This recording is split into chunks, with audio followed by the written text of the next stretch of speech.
नमस्कार. भारतीय स्वातंत्र्याच्या 68व्या वर्धापन दिनाच्या आपल्या सर्वांना, तमाम भारतवासियांना आणि महाराष्ट्रातील माझ्या बंधुभगिनींना खूप खूप शुभेच्छा. अनेक स्वतंत्रता संग्राम सेनानींच्या त्यागातून आम्हाला हे स्वातंत्र्य मिळालं.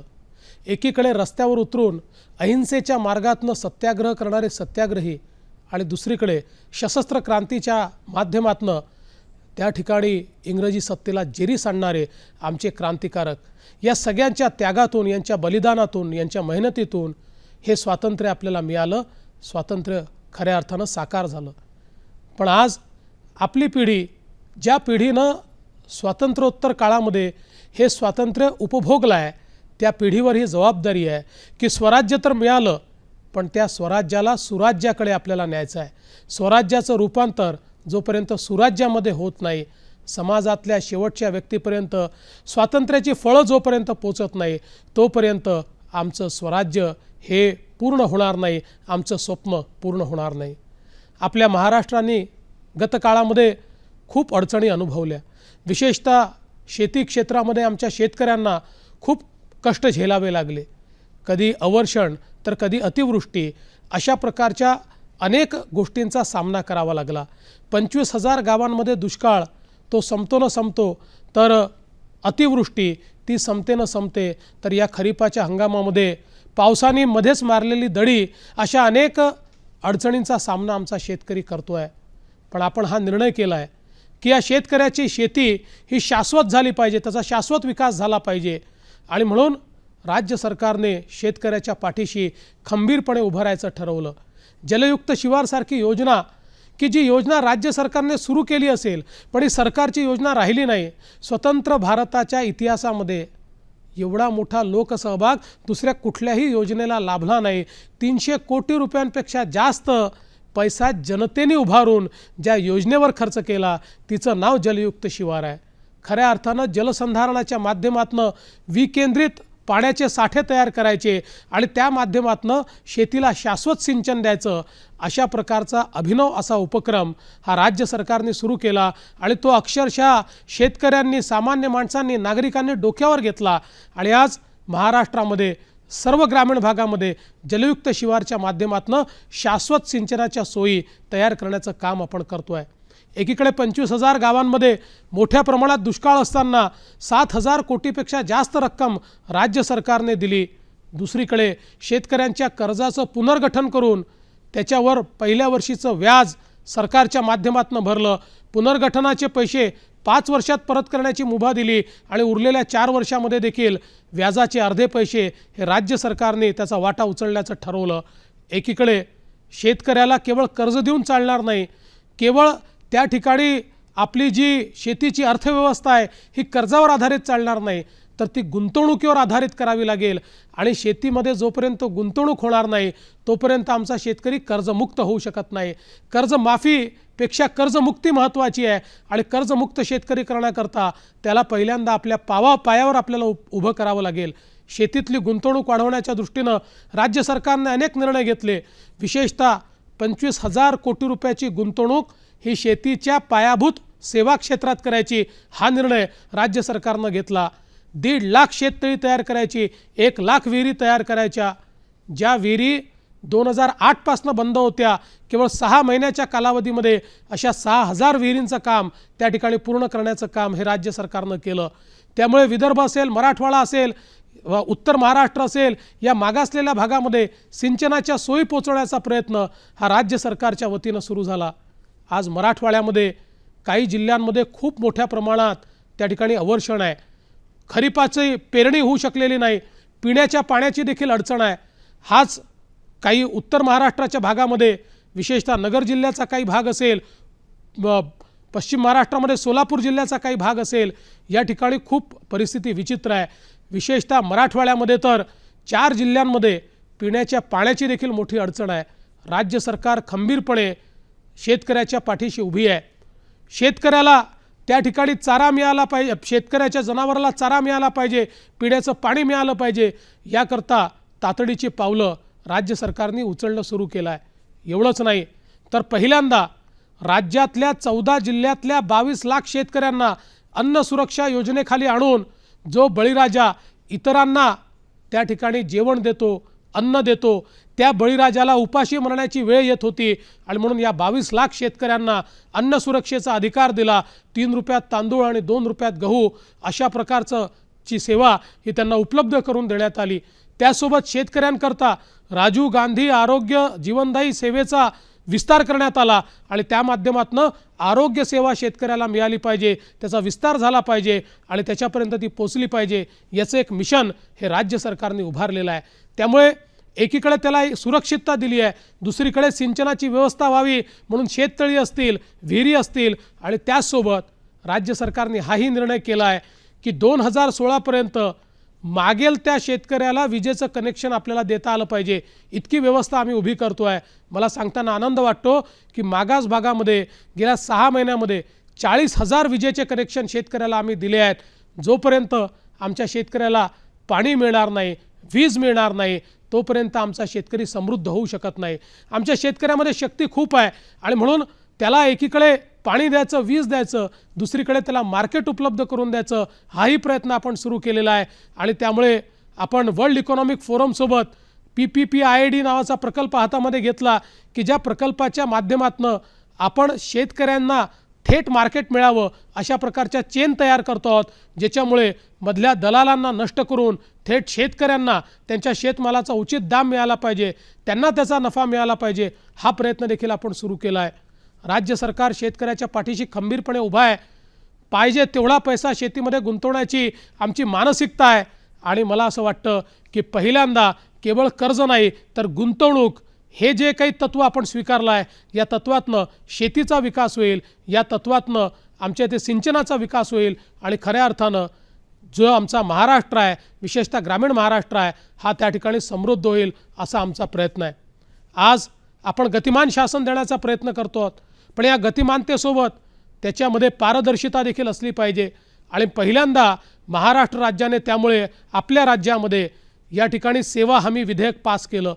मी आमच्या विधानमंडळाचा आणि दोन्ही सभागृहाचा आभार मानतो की दोन्ही सभागृहानं एकमतानं या ठिकाणी सेवा हमी विधेयक हा कायदा तयार केला की ज्या कायद्याच्या माध्यमातून प्रत्येक व्यक्तीला सेवेचा अधिकार आता प्राप्त होतो आहे। आजपर्यंत एखाद्या सरकारी कार्यालयामध्ये गेल्यानंतर तिथे जर सेवा मिळाली नाही तर कुठलीही कायदेशीर तरतूद अशी नव्हती की ज्या माध्यमातून सेवा देणाऱ्यावर ते बंधन येईल आणि म्हणून आम्ही कायदा तयार केला की सेवा मिळवणं हा जनतेचा अधिकार आहे, सेवा देणं ही प्रशासनाची जबाबदारी आहे आणि त्यामुळे याला कायदेशीर आम्ही रूप दिलं। प्रत्येक आता ऑफिसला ते कोणत्या सेवा देतात हे नोटिफाय करावं लागेल, त्या सेवा देण्याकरता कुठली कागदपत्रं लागतात ते नोटिफाय करावं लागेल, त्याच्याकरता किती निधी लागतो, किती फी लागते ते नोटिफाय करावं लागेल आणि ही सगळी सेवा किती दिवसात देणार हे नोटिफाय करावं लागेल। त्यामुळे कुठल्याही कार्यालयामध्ये एखाद्या व्यक्तीने एखादी सेवा मिळवण्याकरता अर्ज केला आणि त्या विहित वेळेमध्ये जर त्याला ती सेवा पुरवण्यात आली नाही तर जो सेवा पुरवण्याची जबाबदारी असलेला अधिकारी आहे त्याच्यावर त्या ठिकाणी कारवाई केली जाईल। याच्यामध्ये त्याला अपीलचा देखील अधिकार असेल, जर त्याची सेवा नाकारली तर तो अपीलमध्ये जाऊ शकेल आणि संपूर्ण सेवा संचालनालय आपण तयार करतो आहे। ज्या प्रकारे माहितीच्या अधिकारानं राज्यामध्ये क्रांती केली, आता सेवेचा अधिकार, सेवा प्राप्त करून घेण्याचा अधिकार आम्ही जनतेला दिला आहे। यामुळे पारदर्शिता येईल, भ्रष्टाचार कमी होईल आणि खऱ्या अर्थानं ज्या जनतेला सेवा मिळवण्याचा अधिकार आहे तो अधिकार ते प्राप्त करू शकतील, असा एक अतिशय महत्त्वाकांक्षी असा निर्णय आपण घेतलेला आहे। याचसोबत आपण पारदर्शिता यावी म्हणून नवीन प्रोक्युरमेंट पॉलिसी तयार केली आहे। सरकारच्या सगळ्या खरेदीमध्ये ई टेंडरिंगने ही खरेदी झाली पाहिजे, पारदर्शीपणे ही खरेदी झाली पाहिजे।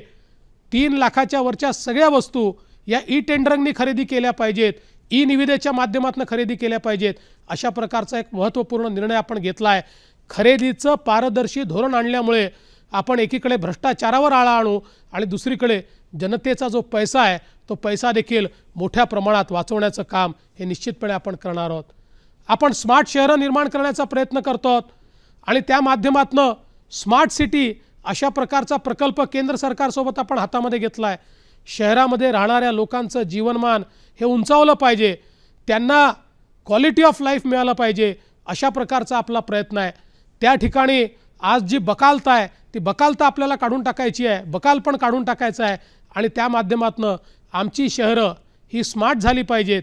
त्याच्यामध्ये ज्या व्यवस्था आहेत त्या व्यवस्था या जनतेच्या उपयोगी असल्या पाहिजेत आणि त्या अतिशय इकॉनॉमिक पद्धतीनं त्या ठिकाणी आपल्याला तयार करता आल्या पाहिजेत. अशा प्रकारचा आमचा प्रयत्न आहे आणि त्यामुळे चांगली शहरं तयार करणं हा एक मोठं काम हे राज्य सरकारने हातात घेतलं आहे आणि मला विश्वास आहे की येत्या काळामध्ये आमच्या शहरामधली जी पायाभूत सुविधा आहे त्या देखील मोठ्या प्रमाणात अपग्रेड झालेल्या आपल्याला दिसतील आणि त्यातनं जनतेचं जीवनमान जे आहे ते सुधारलेलं आपल्याला दिसेल. महाराष्ट्र एका नवीन औद्योगिक क्रांतीकडे निघाला आहे. ज्या प्रकारे महाराष्ट्रामध्ये गुंतवणूक मंदावली होती, इतर राज्य मोठ्या प्रमाणात आपल्या पुढे चालले होते, गुंतवणूक घेऊन जात होते, महाराष्ट्र सरकारने ईज इन डुईंग बिझनेस अशा प्रकारचा इनिशिएटिव्ह घेतला आणि उद्योग करण्याकरता सरलता त्या ठिकाणी असली पाहिजे. कायद्यामध्ये आणि इन्स्पेक्टर राजमध्ये उद्योजक अडकू नये अशा प्रकारच्या कायद्यांमधले बदल केले, त्यातनं पारदर्शिता आणली. उद्योगाकडनं जी होणारी वसुली होती ती कशी बंद करता येईल हा प्रयत्न त्या ठिकाणी केला आणि त्या माध्यमातून मोठ्या प्रमाणात गुंतवणूक राज्यामध्ये येते आहे. काही देशांचा दौरा मी स्वतः केला आणि तिथल्या उद्योजकांना मी भारतामध्ये विशेषतः आपल्या महाराष्ट्रात निमंत्रित केलं. आज मला सांगताना आनंद वाटतो आहे की महाराष्ट्र हे थेट परकीय गुंतवणुकीचं केंद्र झालेलं आहे आणि देशामध्ये सर्वात जास्त आज गुंतवणूक ही महाराष्ट्रात होते आहे. मोठा रोजगार त्यातनं तयार होतो आहे. गेल्या 6-8 महिन्यांमध्ये 70,000 कोटी रुपयाची गुंतवणूक ही महाराष्ट्रामध्ये या ठिकाणी येऊ घातलेली आहे आणि त्या माध्यमातून महाराष्ट्रातल्या युवांना रोजगार मिळणार आहे. आज महाराष्ट्राची 50% लोकसंख्या ही 25 वर्षाच्या आतली आहे. या लोकसंख्येला काय हवं आहे? त्यांना शिक्षण हवं आहे, त्यांना रोजगार हवा आहे आणि हा रोजगार देण्याचं काम हे या उद्योगांच्या माध्यमातून उद्योगांचं जाळं, ITचं जाळं हे उभं करून महाराष्ट्राला उद्योगाच्या आणि रोजगाराच्या नकाशावर पहिल्या क्रमांकावर आणण्याचं काम हे राज्य सरकारच्या वतीनं या ठिकाणी केलं जात आहे. शिक्षणाचा दर्जा सुधारला पाहिजे, त्याच्यामध्ये गुणवत्ता आली पाहिजे याचा प्रयत्न आपण सुरू केला. त्यासोबत शिक्षणाचं व्यापारीकरण आणि बाजारीकरण बंद झालं पाहिजे म्हणून त्या ठिकाणी आपण शिक्षण शुल्क विधेयक आणून एक कॉम्प्रिहेन्सिव्ह फी अथॉरिटी तयार केली की ज्या माध्यमातून नफेखोरी करणारे जे कॉलेजेस आहेत त्या कॉलेजेसवर एक मोठा त्या ठिकाणी टाच आणण्याचं काम हे राज्य सरकारच्या वतीनं आपण करतो आहोत. राज्यामध्ये कायदा आणि सुव्यवस्था नीट राहिली पाहिजे आणि त्या दृष्टीनं राज्य सरकारने अनेक पावलं उचलली. आज मला सांगताना आनंद वाटतो की शेवटी कायदा आणि सुव्यवस्थेचं मापन करताना किती अपराधांना शिक्षा झाली, रेट ऑफ कन्व्हिक्शन काय आहे, सिद्धपराध दर किती आहे हे महत्त्वाचं असतं. जो सिद्धपराध दर 2008-9 मध्ये 8% खाली गेला होता, आज मला सांगताना आनंद वाटतो की तो 32% वर आपण आणलेला आहे आणि आज महाराष्ट्रामध्ये गुन्हेगारांना शिक्षा होण्याचं प्रमाण हे 32% गेलं आहे. ते 50% आपल्याला न्यायचं आहे. पण त्यासोबत राज्यातल्या जनतेचे मी आभार मानतो की वेगवेगळे सण आत्ता आले, अजूनही सण येत आहेत. आपल्या इथे कुंभ आहे, गणपती आहे, ईद आहे, या सगळ्या गोष्टी असताना देखील जो काही आपला धार्मिक सौहार्द आहे, जो काही आपला सामाजिक सौहार्द आहे हा महाराष्ट्रातल्या जनतेनं अतिशय चांगल्या प्रकारे जपला आहे आणि हा असाच आपल्याला जपायचा आहे कारण महाराष्ट्राला आपल्याला प्रगतीकडे न्यायचं आहे. आज आपण महाराष्ट्रामध्ये दळणवळणाची क्रांती करू इच्छितो. नागपूर ते मुंबई कम्युनिकेशन सुपर एक्सप्रेसवे हा आपण तयार करतो आहोत, ज्या माध्यमातून विदर्भ असेल, मराठवाडा असेल, उत्तर महाराष्ट्र असेल यांना आपण मुंबईशी जोडणार आहोत. या 4 अर्थव्यवस्था जर एकत्रित आल्या आणि हा कम्युनिकेशनचा सुपर एक्सप्रेसवे हा जर आपण या ठिकाणी तयार केला, 10 तासामध्ये नागपूरपासून मुंबईपर्यंत जर कार्गो पोचू शकला आणि त्यासोबत संपूर्ण 800 किलोमीटर आपण फायबर ऑप्टिक टाकून याला कम्युनिकेशन गेटवे तयार करतो आहे, त्यामुळे रस्त्याच्या दोन्ही बाजूला आपल्याला कम्युनिकेशनची क्रांती करता येणार आहे. त्यामुळे अतिशय महत्त्वाचं काम हे या माध्यमातून आपण करतो आहे.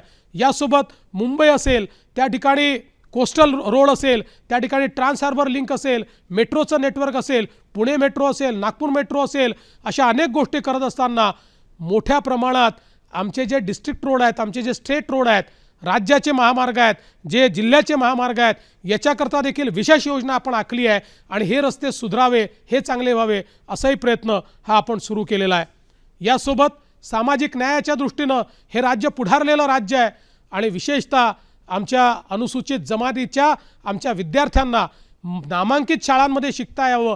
आम्ही ठरवलं 25,000 विद्यार्थी आमचे आदिवासी समाजातले हे राज्यातल्या बेस्ट स्कूल्समध्ये नामांकित शाळेत शिकतील. त्यांचं सगळं शिक्षण राज्य सरकार करेल. आत्तापर्यंत 18,000 विद्यार्थ्यांची ॲडमिशन देखील झाले, प्रवेश देखील झाले आणि निश्चित यावर्षी 25,000 विद्यार्थ्यांना आणि दरवर्षी 25,000 आमच्या आदिवासी विद्यार्थ्यांना राज्यातल्या नामांकित शाळांमध्ये आम्ही शिकवणार आहोत. आमच्या अनुसूचित जातीच्या विद्यार्थ्यांना परदेशामध्ये शिकता यावं याकरता अतिशय मोठी योजना आम्ही आखलेली आहे आणि त्या माध्यमातून कार्य चाललेलं आहे. एकीकडे छत्रपती शिवाजी महाराजांचं अरबी समुद्रातलं स्मारक हे तयार करण्याचा प्रयत्न आहे, तर दुसरीकडे इंदू मिलच्या जागेवर डॉक्टर बाबासाहेब आंबेडकरांचं स्मारक आम्ही तयार करणार आहोत. मी केंद्र सरकारचे आणि माननीय पंतप्रधान मोदी यांचे आभार मानतो की इंदू मिलची जागा महाराष्ट्र सरकारला देण्याचं काम हे केंद्र सरकारच्या वतीनं या ठिकाणी झालं आहे. जाता जाता एवढंच सांगतो की आज मराठी भाषेला जी आपली मातृभाषा आहे या भाषेला सन्मान देण्याचं काम हे राज्य सरकारच्या वतीनं झालं आणि पहिल्यांदा कायदा करून कायद्याच्या माध्यमातून मराठी ही महाराष्ट्राची राजभाषा असेल अशा प्रकारचा कायदा राज्याच्या विधिमंडळाने एकमताने या ठिकाणी पारित केला. बंधू भगिनींनो, अनेक गोष्टी या ठिकाणी आपण करतो आहोत. खूप गोष्टी करायच्या आहेत, आव्हानं मोठी आहेत, पण या आव्हानांचा सामना निश्चितपणे आपण करू.